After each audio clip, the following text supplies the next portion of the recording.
Welcome to this crash course of Kaligras, the final boss of Torture Chamber of Screams. I'll break down all the advanced mechanics of this fight step by step, and by the end of this quick video, you'll never have to feel nervous again at all. A quick general reminder that Torture Chamber has been modified since the original release of it in Korea, so when you look up a guide, make sure it is new and up to date to the nerfed version of it.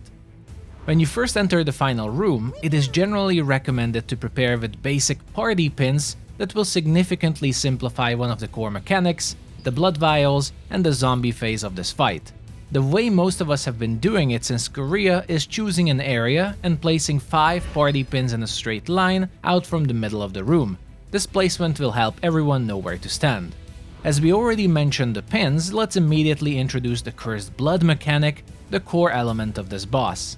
Since the change to the dungeon, this is now a lot easier to deal with than before, and as you start the fight, you generously will immediately see a closed eye above your character. The closed eye above your character signals that you're ready to activate one of the blood reservoirs around the arena, and doing so will open the eye and activate your blood curse. You can also track this blood curse activity among your buffs with a 60 seconds timer.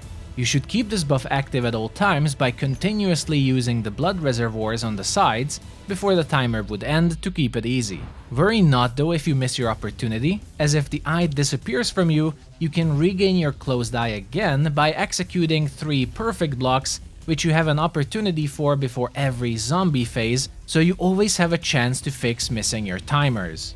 Generally, don't be afraid to use the blood reservoirs even around 20 seconds, as the mechanic is simplified a lot, so don't stress.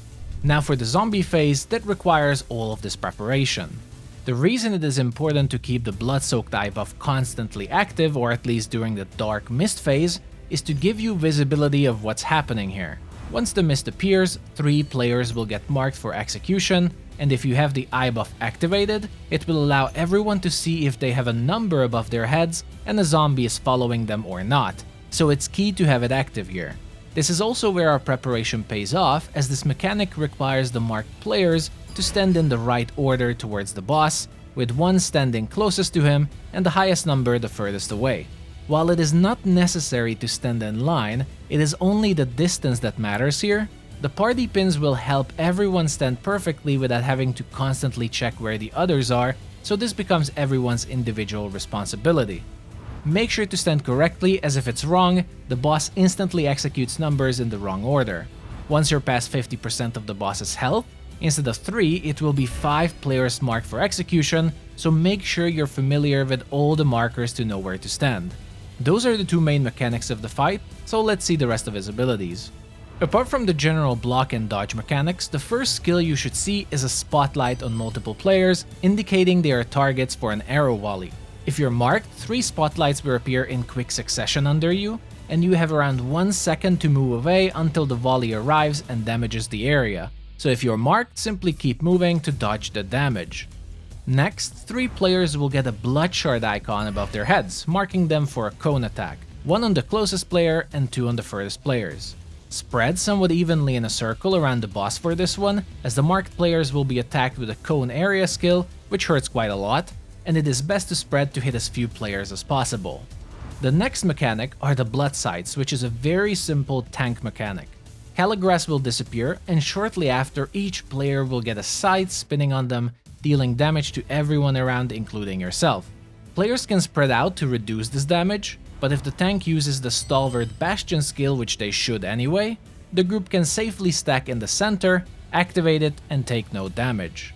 Finally, once he reappears, he will prison 1 player at the edge of the arena and teleport himself to the opposite end. To solve this mechanic, at least 2 players have to stand in between the trap player and the boss and successfully perfect block the fury attack, and the trap player will be freed. Whether you were successful or not, the boss will attack in an AoE in front of himself regardless, so make sure no one stands in front of him.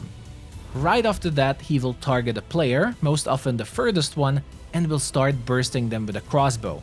The tank has to stand in between to soak all the damage, otherwise the player will get tons of damage and potentially die. So those are all the important mechanics to know for Kaligras, and if you memorize them, you'll be ready to clear torture chambers anytime. Thank you for watching, I hope this guide helped you, and if you're interested in more Throne and Liberty content, like and subscribe, as it really helps. Take care, and I'll see you all the next time.